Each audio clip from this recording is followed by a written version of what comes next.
श्री महालक्ष्म्यै नमः।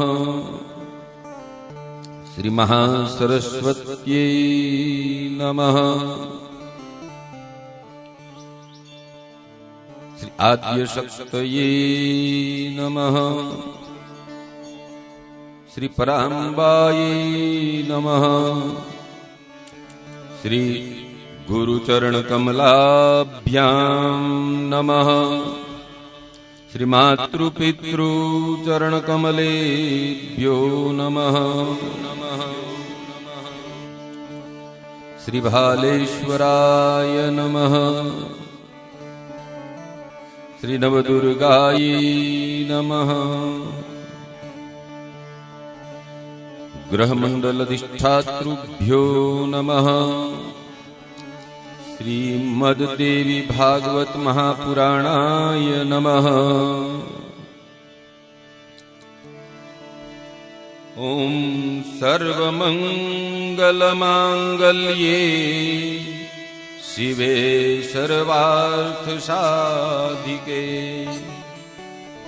शरण्ये त्र्यंबके गौरी नारायणि नमोस्तुते।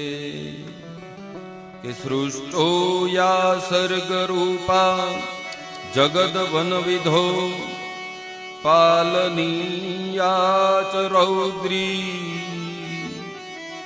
संहारे चापि यस्या जगदिदमखिलं क्रीडनं या पराख्या पश्यन्ति मध्यमाधो तदनु भगवती वैखरी वर्णरूपा सास्मद्वाचं प्रसन्ना विधिहरिगिरिशा राधिकालङ्करोतु।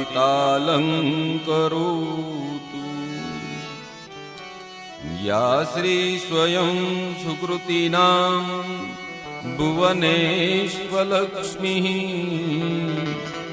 पापात्मनां कृतधियां हृदयेषु बुद्धिः श्रद्धा सतां कुलजन प्रभवस्य लज्जां तां त्वां नतास्म परिपालय देवी विश्वम्। प्रणतानां प्रसीदत्वं देवी विश्वार्तिहारिणीं त्रैलोक्यवासिनामिड्ये लोकानां वरदा भयः। नारायणं नमस्कृत्यं नरं चैव नरोत्तमं देवीं सरस्वतीं व्यासं ततो जयमुदीरये।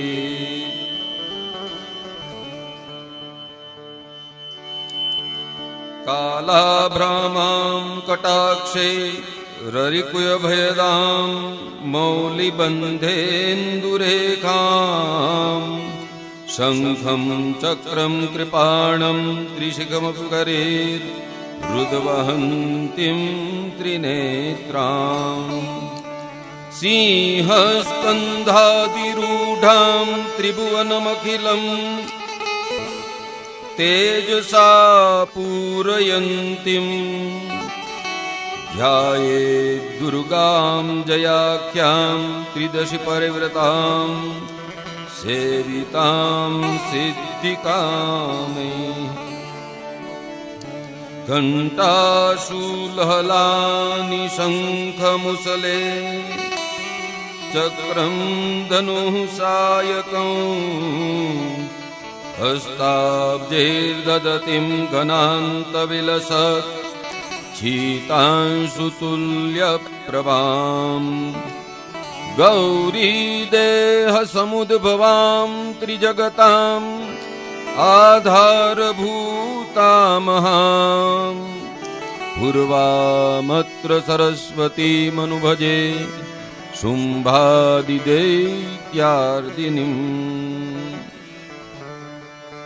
નારાયણં નમસ્કૃત્યં નરં ચૈવ નરોત્તમં દેવીં સરસ્વતીં વ્યાસં તતો જયમુદીરયે. તુમ નમો ગુરુભ્યો ગુરુપાદુકાભ્યો નમો પરેભ્યો પરપાદુકાભ્યઃ. આચાર્ય સિદ્ધેશ્વર પાદુકાભ્યો નમોસ્તુ લક્ષ્મી પદપાદુકાભ્યઃ. અજ્ઞાનાતિમિરાન્ધસ્ય જ્ઞાનાંજનશલાકયા ચક્ષુરુન્મિલિतं યેન તસ્મૈ શ્રી ગુરુવે નમઃ. બોલો શ્રી શ્રીમદ ભાગવત દેવી ભાગવત મહાપુરાણ કી. શ્રી ભાલેશ્વર મહાદેવ શ્રી મહાકાલી માત કી. શ્રી નવદુર્ગા માત કી. સૂર્યનારાયણ ભગવાન કી જય. ગુરુદત્ત મહારાજ કી જય. શ્રી શ્યામ સુંદર ભગવાન કી જય. શ્રી કૃષ્ણ કનૈયા લાલ કી જય. શ્રી સનાતન ધર્મ કી જય. શ્રી ભારત માતા કી જય. શ્રી સદગુરુદેવ કી જય. अपने अपने मात पिता की जय. नमः पार्वती पते हर हर महादेव हर. जय जय जय जय.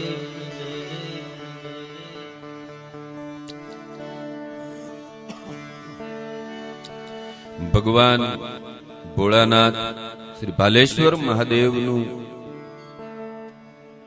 આપ સર્વોને સાથે મને સાનિધ્ય પ્રાપ્ત થયું છે કે સાથે માં જગદંબા ભવાની મહાકાલી અને સાથે સાથે વિવિધ સ્વરૂપો કે જેમાં પરાંબાએ અવતારો ધારણ કર્યા છે આવા નવદુર્ગા આદ્ય શક્તિ સહિત બિરાજિત છે.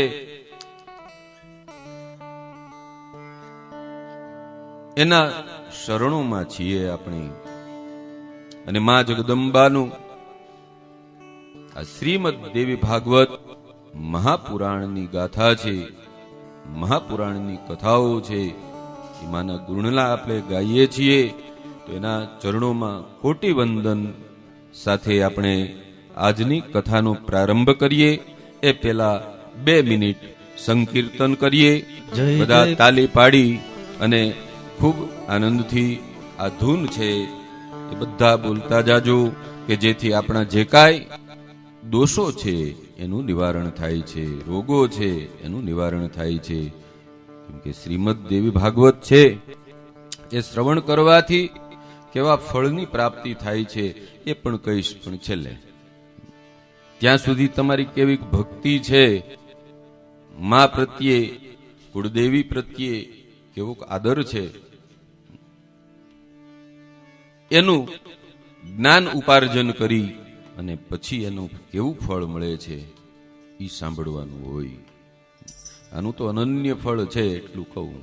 ચાલો કીર્તન કરીએ કે જય જય બોલો આનંદ અંબે માતની જય.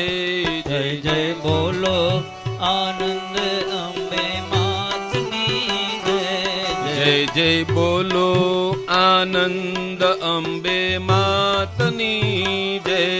જય જય બોલો આનંદ અંબે માતની જય. જય જય બોલો આનંદ અંબે માતની જય. જય જય બોલો આનંદ અંબે માતની જય. અંબે માતની જય, દુર્ગા માતની જય. અંબે માતની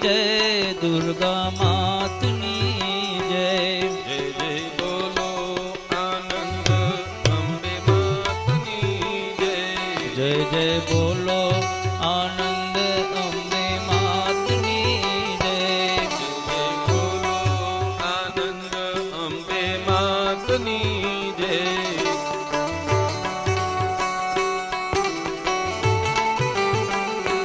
જય જય બોલો આનંદ અંબે માતની જય. જય જય બોલો આનંદ અંબે માતની જય. અંબે માતની જય. જગદંબે માતની જય. અંબે માતની જય. જગદંબે માતની જય. જય જય બોલો આનંદ અંબે માતની જય. જય જય બોલો આનંદ અંબે માતની જય. આનંદ અંબે માતની જય. જય જય બોલો આનંદ અંબે માતની જય. અંબે માતની જય. કાલી માતની જય. અંબે માતની જય. કાલી માતની જય.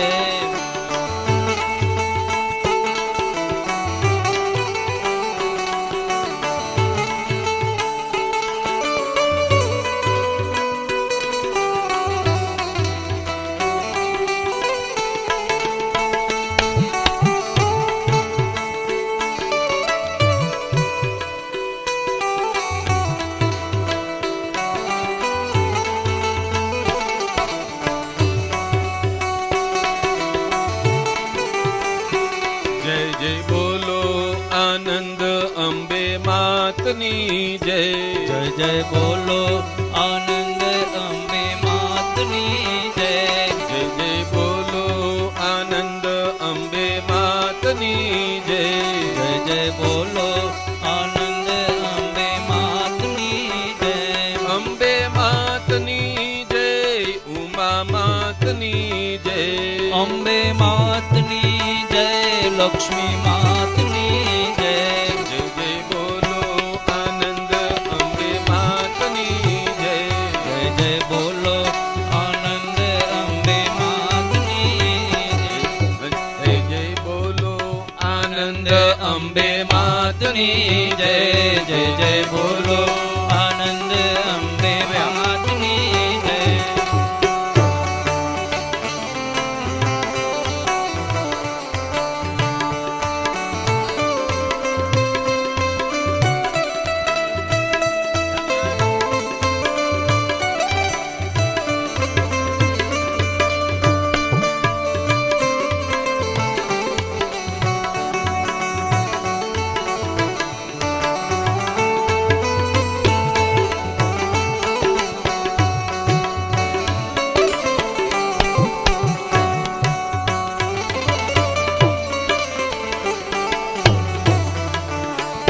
જય જય બોલો આનંદ અંબે માતની જય.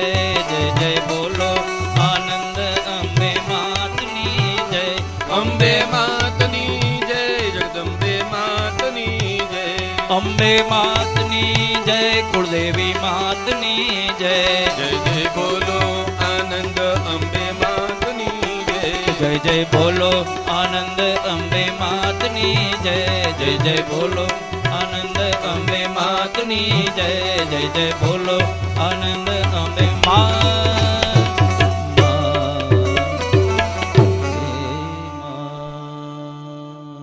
બોલો જગદંબે માત કી. કાલે આપણે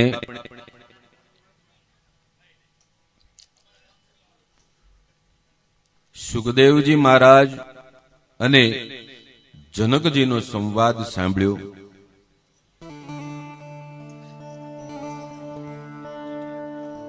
વેદ વ્યાસજીએ સુખદેવજીને પ્રેરણા આપી કે તમે વિવાહ સંસ્કાર કરો. સુખદેવજી મહારાજ ના પાડે છે તો સુખદેવજી મહારાજને વેદ વ્યાસજીએ જનક રાજા પાસે મોકલ્યા.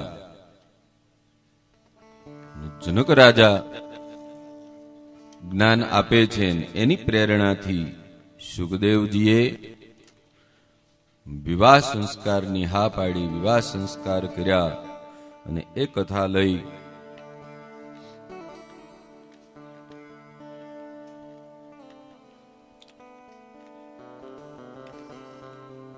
વેદવ્યાસજીએ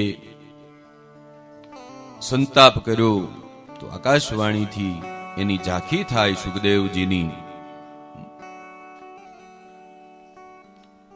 ત્યાં સુધીની કથા લીધી અને ત્યાંથી પછી હવે આપણે આજે મહાભારતમાં પ્રવેશ કરવાનો છે.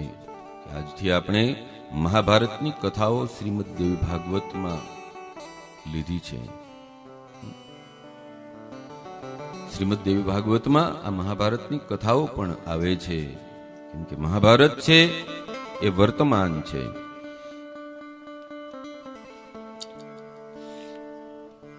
આમાં જે જગદંબાએ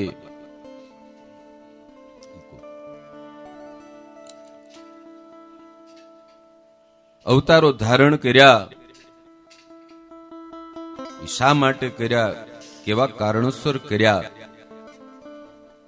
કોના માટે કર્યા, ને એના પૂર્વ જન્મો ક્યાં ક્યાં છે એ પણ આપણે જો કથામાં જોઈએ તો જ આપણને ખ્યાલ આવે, તો જ જ્ઞાનનું ઉપાર્જન થાય. અને એ પ્રમાણે કથાને આપણે આગળ વધાવીએ કે કાલે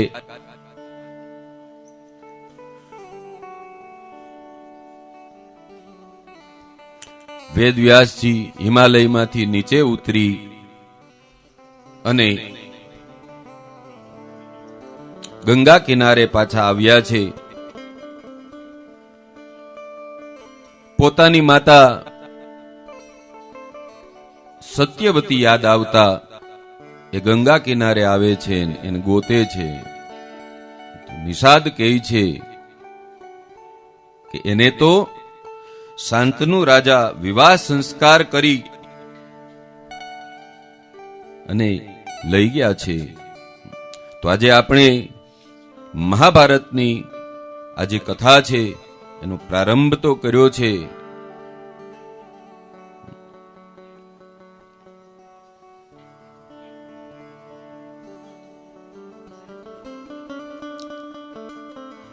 શાંતનુ રાજા અને સત્યવતીના વિવાહ સંસ્કાર થાય છે. એનાથી શાંતનુ રાજાને 2 પુત્રોની પ્રાપ્તિ થાય છે. એમાં ચિત્રાંગદ અને વિચિત્રવીર્ય.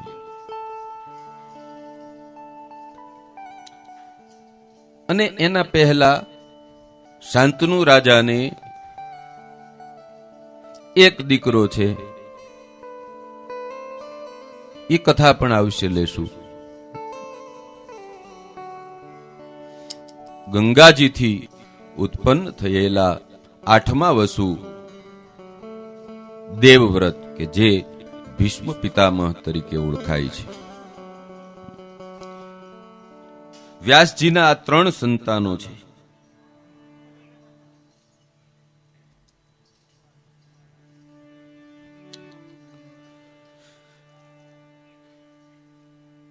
શાંતનુ રાજા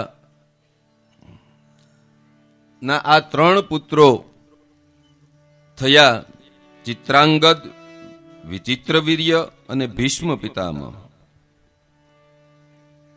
ત્યાર પછી થોડો સમય ગયો, શાંતનુ મહારાજનું મૃત્યુ થાય છે અને ત્યાર પછી ચિત્રાંગદને રાજા બનાવવામાં આવે છે. ઈ શા માટે એ કથાઓ પણ બધી આવશે. એક સમયે ચિત્રાંગદ રાજા જંગલમાં શિકાર કરવા માટે જાય છે. એને રાજા બનાવ્યો, સમય ગયો અને જંગલમાં શિકાર કરવા માટે નીકળે છે. તો જંગલમાં ગાંધર્વો સાથે એનું યુદ્ધ થાય છે અને એમાં ચિત્રાંગદનું મૃત્યુ થાય છે. ચિત્રાંગદ માર્યા ગયા. મૃત્યુ પછી ભીષ્મ પિતામહે મંત્રીઓ સાથે મંત્રણા કરી, વિચારણા કરી અને એનાથી એના નાના ભાઈ છે વિચિત્રવીર્ય, એને રાજા બનાવ્યો છે. ક્યાંનો? તો કે હસ્તિનાપુરનો રાજા બનાવ્યો છે એને, વિચિત્રવીર્યને. અને એના વિવાહ કાશી નરેશને ત્યાં થાય છે. અને એમાં બને છે એવું કે કાશીથી હસ્તિનાપુર નિમંત્રણ નથી આવતું અને ત્યાં સ્વયંવર રચાય છે. એ હસ્તિનાપુરનું અપમાન છે અને ભીષ્મ પિતામહ ત્યાં જાય છે અને પોતાની શક્તિથી કાશી નરેશની દીકરીઓને લઈ આવે છે.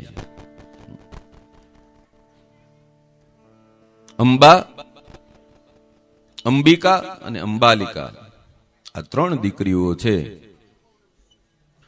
એને ભીષ્મ પિતામહ લઈ આવે છે. પણ એમાંથી અંબા છે એ સ્વીકારે છે કે હું મારા મનથી શાલ્વ નરેશને મારો પતિ માની ચૂકી છું, તો એને જવા દે છે. એ શાલ્વ નરેશ પાસે જાય છે તો એ સ્વીકારતો નથી, તો પોતાના પિતાના ઘરે જાય છે અંબા. શાલ્વએ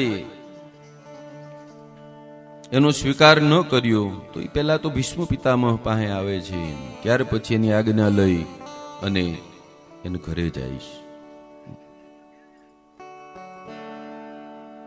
અને બાકીની 2 જે કન્યાઓ છે અંબિકા અને અંબાલિકા, એના વિચિત્ર વીર્યની સાથે વિવાહ સંસ્કાર કરાવવામાં આવે છે. અને વિચિત્ર વીર્યએ બંને કન્યાઓ સાથે 9 મહિના સુધી રહ્યા, પરંતુ એને રાજયક્ષમાં એટલે લગભગ ક્ષય રોગ થયો અને એના કારણે એનું પણ મૃત્યુ થઈ જાય છે. અને વિચિત્ર વીર્યના મૃત્યુ પછી એમની માતાજી સત્યવતીને ખૂબ સંતાપ થાય છે. સત્યવતીએ ભીષ્મજીને કહ્યું છે કે બેટા, હવે તમે પિતાજીની ગાદી સંભાળો, પોતાના ભાઈની આ પત્નીઓનો સ્વીકાર કરો. ત્યારે ભીષ્મ પિતામહ કહે છે કે હે માતા, હું બધી રીતે મજબૂર છું, મારાથી આ કાંઈ થઈ શકે તેમ નથી. મેં મારા પિતાજીની સામે પ્રતિજ્ઞા લીધી છે કે હું ના તો વિવાહ કરીશ, ના તો હું રાજગાદી ઉપર બેસીશ. હું રાજગાદી ઉપર નહીં બેસું. હે માતે,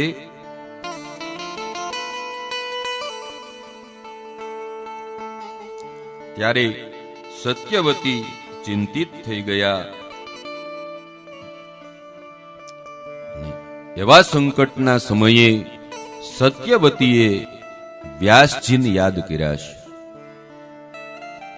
કેમ કે જ્યારે વ્યાસજીનો જન્મ થાય છે, કાલે મેં કીધું તું કથામાં, વ્યાસજી માતાને કહે છે કે હે માં, તું યાદ કરીશ ને, તું સમરી તે હું હાજર રહીશ, હું તમારો દીકરો છું, તમે કેવી સેવા કરીશ.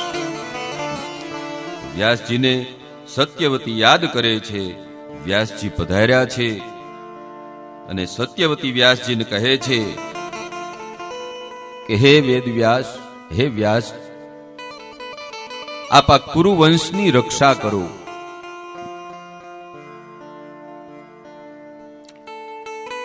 અને એની રક્ષા માટે 3 પ્રકૃતિ પુત્રો જન્માવો.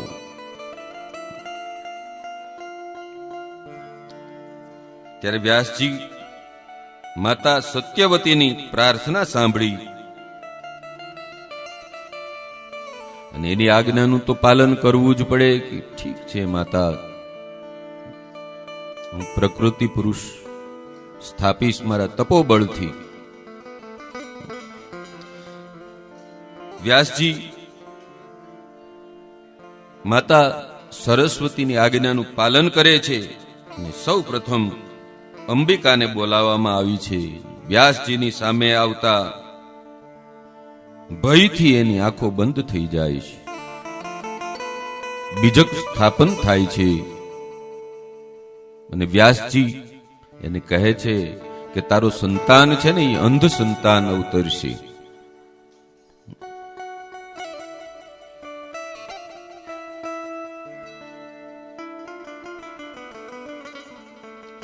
સત્યવતીને સમાચાર મળતા એ દુઃખી થાય છે, પણ ત્યાર પછી અંબિકાને બોલાવવામાં આવે છે. એ વેદ વ્યાસજીની સામે આવતા પીડી પડી જાય છે. સ્થાપન થાય છે ને એને વેદ વ્યાસ કહે છે કે તારે જે પુત્રનો જન્મ થશે ને એ રક્તપિત્ત વાળો જન્મશે, પાંડુ રોગ વાળો.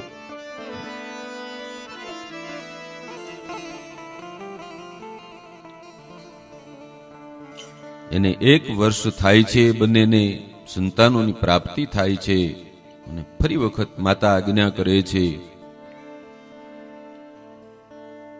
તો ફરી અંબિકાને બોલાવવામાં આવે છે. તો અંબિકા ડરથી જતી નથી, દાસીને મોકલે છે કે એનાથી જેનો જન્મ થાય છે ને એ વિદુરજી છે, કે જે વિદુરજીની નીતિ છે ને એ ભણવામાં પણ આવે છે. એ દાસી પુત્ર છે વિદુરજી છે. આ પ્રમાણે માતા સત્યવતીના કહેવાથી વંશની રક્ષા કરવા માટે વ્યાસજીએ 3 પ્રકૃતિ પુત્રોને જન્મ અપાવ્યો છે.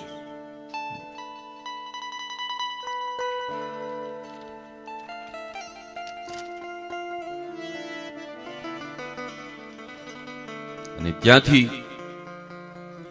આ મહાભારતની શરૂઆત પણ થાય છે.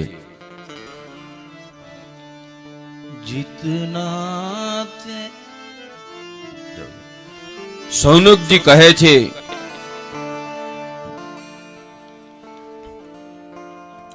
આ બધું સાંભળી અને સૌનકજીને પ્રશ્ન થાય છે.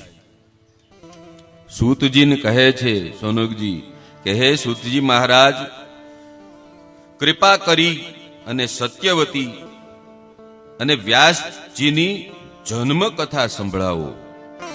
આજે મેં વાત કરીને આ કથા સાંભળો તો એમાં સમજાશે. એક દિવસ કથા તૂટશે તોય તમને આગળની કથા પછી સમજવી મુશ્કેલ પડશે. કેમ કે આમાંથી જ આપણે માં જગદંબા તરફ જવાનું છે. આજે સૃષ્ટિનું નિર્માણ, સૃષ્ટિની રચના, કાલી, લક્ષ્મી, સરસ્વતી, એની બધી કથાઓ આજે બપોર પછી આવવાની છે. અત્યારે આ મહાભારતની થોડી કથાઓ છે, એનાથી આપણે શક્તિ તરફ જવાનું છે. એ દેવી ભાગવત છે.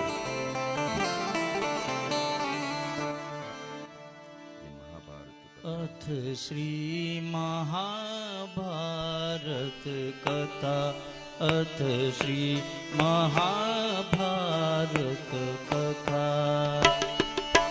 મહાભારત કથા, મહાભારત કથા, અથ શ્રી મહાભારત કથા, અથ શ્રી મહાભારત કથા.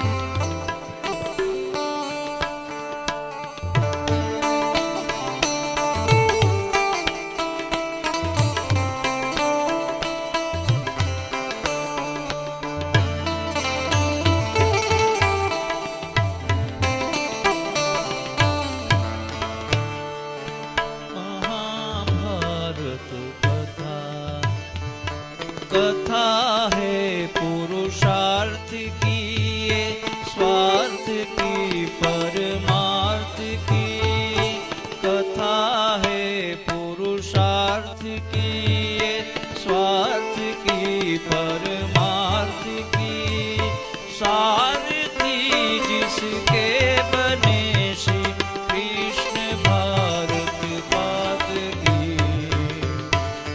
शब्दी घोषित हुआ सब सत सार्थक सर्वदा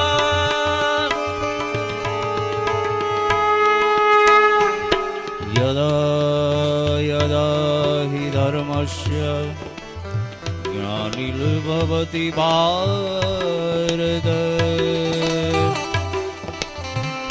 अभ्युत्थानमधर्मस्य तदात्मानं सृजाम्यहम्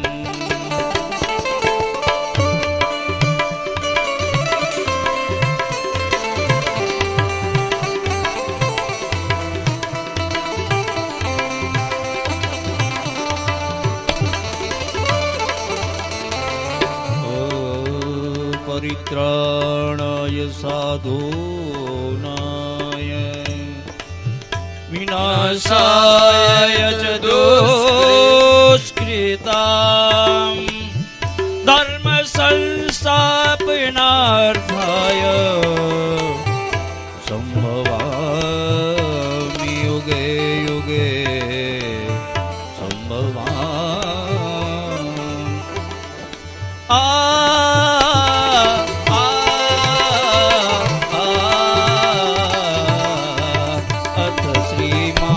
महाभारत कथा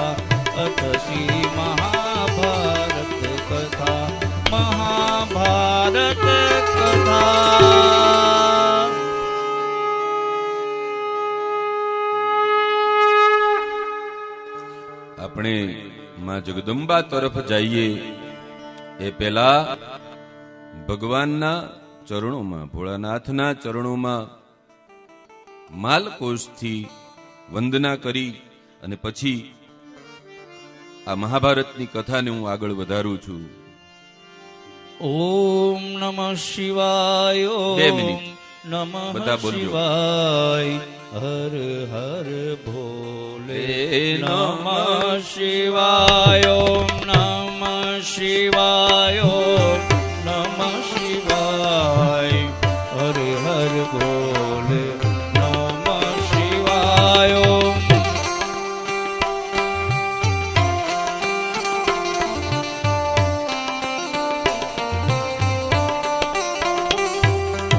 જટાધરાય શિવ જટાધરાય. હરે હર ભોલે.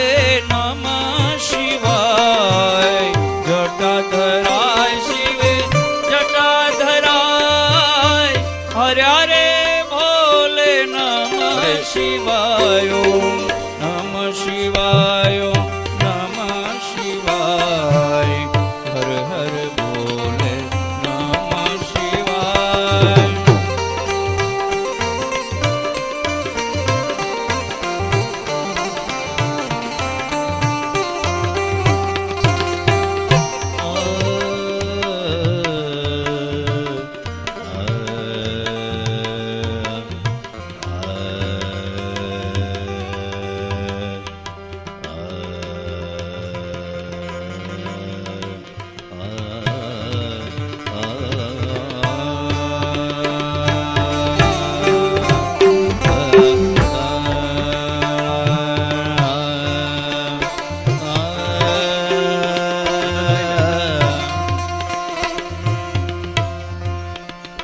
अपनी धुन में रहता हूँ, अपनी धुन में रहता हूँ, मैं भी तेरे जैसा हूँ, अपनी धुन में रहता हूँ, अपनी धुन में रहता हूँ।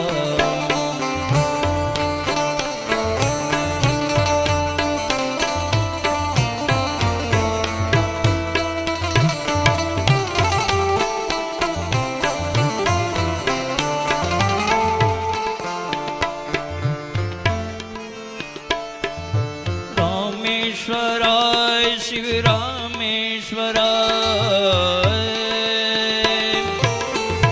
રામેશ્વરાય શિવ રામેશ્વરાય હર હર બોલે નમ શિવાય ઓમ નમ શિવાય ઓમ નમ શિવાય નમ શિવાય નમ શિવાય હર હર બોલે નમ શિવાય.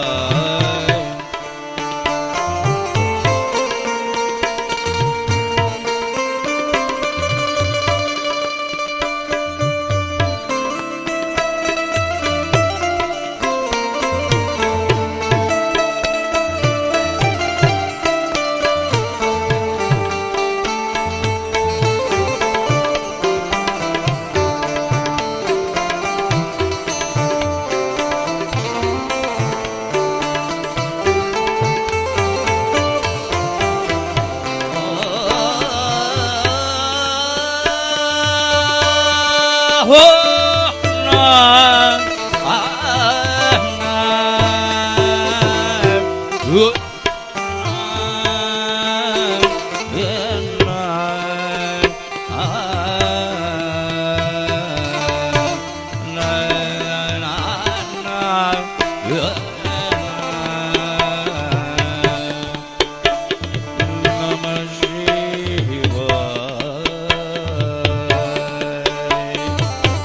ના જનક તોરી બાજે પાયલિયા જનક જનક તોરી બાજે પાયલિયા જનક જનક તોરી બાજે પાયલિયા.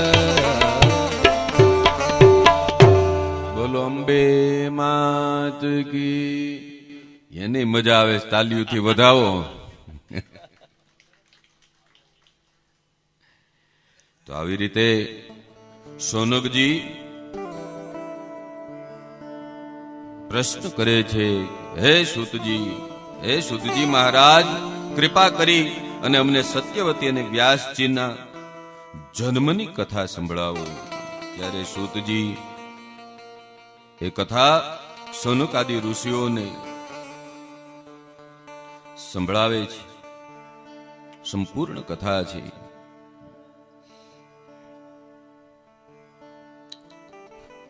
સૂતજી કહે છે કે હે શૌનકાદિ ઋષિઓ, એક સત્યવાદી ઉપરીચર નામક એક રાજા હતો અને એના તપથી પ્રસન્ન થઈ અને દેવરાજ ઇન્દ્રએ એ ઉપરીચરને એક ખૂબ જ સુંદર વિમાન આપ્યું હતું અને વિમાન લઈ અને આકાશમાં ફરતો હતો ને એટલા માટે એનું નામ ઉપરીચર રાખવામાં આવ્યું હતું. એટલા માટે એ ઉપરીચર હતો.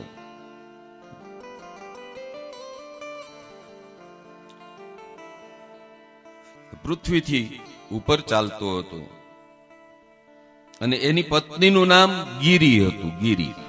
આ યાદ રાખજો, હું જે પાત્ર કહેતો જાઉં તો કથા સમજાશે. અને એટલી બધી સરળ કથા કરી છે મેં, કેમ કે આમાં તો બહુ ગહન છે આ દેવી ભાગવત છે. પણ સામાન્યમાં સામાન્ય વ્યક્તિને એની સમજ પડે એ પ્રકારની કથા છે. મારે પ્રેક્ટિકલ કોઈ સમજાવવું ન પડે. જો કથા સમજો ને તો,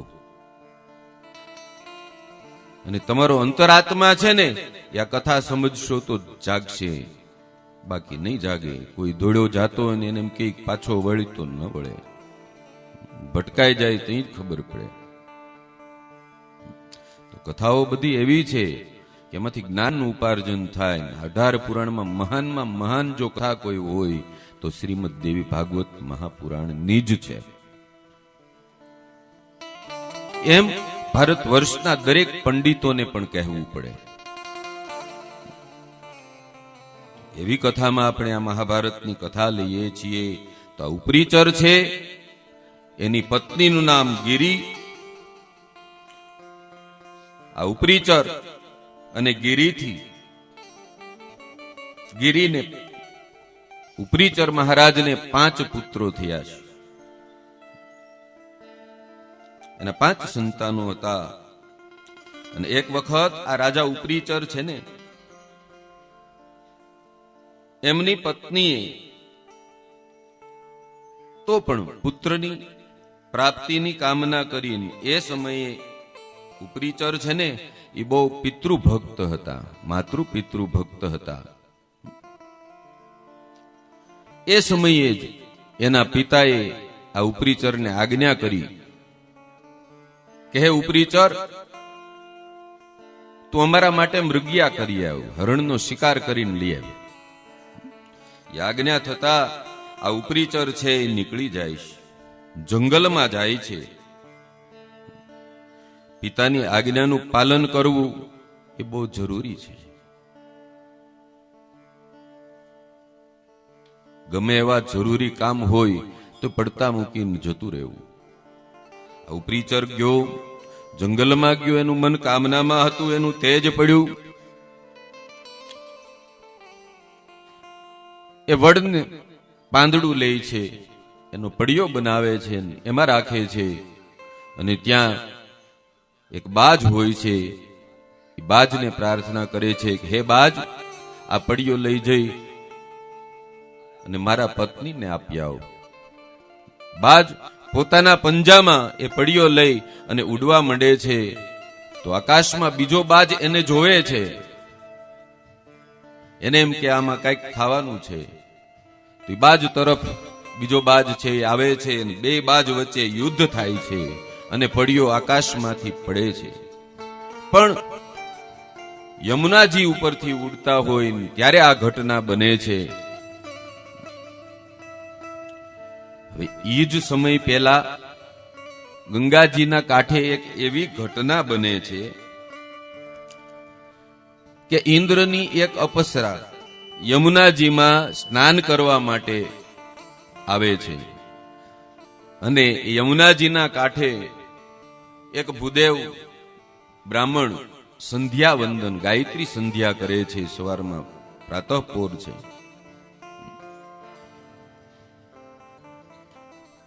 હવે એમાં બને છે એવું કે અપ્સરા આ બ્રાહ્મણને જોઈ એની પાસે જઈને એના પગ પકડી લે છે. બ્રાહ્મણ ક્રોધિત થાય છે કે હું આ સંધ્યા વંદન કરું છું, સંધ્યા ગાયત્રી કરું છું, એવા સમયે તે મારા સંધ્યામાં ખલેલ પહોંચાડી છે. જા, તું માછલી બની જા. માછલી બનીને જમુનાજીમાં હોય છે. ઓલો પડિયો છે એ ઉપરથી યમુનાજીમાં પડે છે. ઈ પડિયો ઈ માછલી ગળી જાય છે. થોડો સમય ગયો, માછીમારો જાળ નાખે છે. તો એમાં એ માછલી, અદ્રિકા જે માછલી થઈ ગઈ છે, ઈ જાળમાં ફસાય છે. એને માછલી માછીમારો પકડે છે, એને ચીરે છે. તો એમાંથી બે સંતાનો નીકળે છે. એક દીકરો છે, એક દીકરી છે. આ માછીમારો આ બંનેને લઈ અને રાજા પાસે જાય છે. ત્યાંના હે રાજન, આ બે સંતાનો માછલીને ચીરતા એમાંથી મળ્યા છે. તો પુત્રને તો રાજા અપનાવી લે છે, પણ કન્યાને એ નિષાદને કહે છે કે તું લઈ જા અને આનું તું પાલન પોષણ કરજે. અને પછી એ કન્યા છે ને એ મત્સ્યોદરીના નામથી પ્રસિદ્ધ થઈ, અને એ જ આ સત્યવતી પોતે. જો આ કથા ન સમજીએ તો સત્યવતીનું મહત્વ ન સમજાય. એ કોણ હતી હજી આગળ આવશે, હું કહીશ, કથામાં આવશે ત્યારે. મહાભારતના પાત્રો કોઈ જેવા તેવા પાત્રો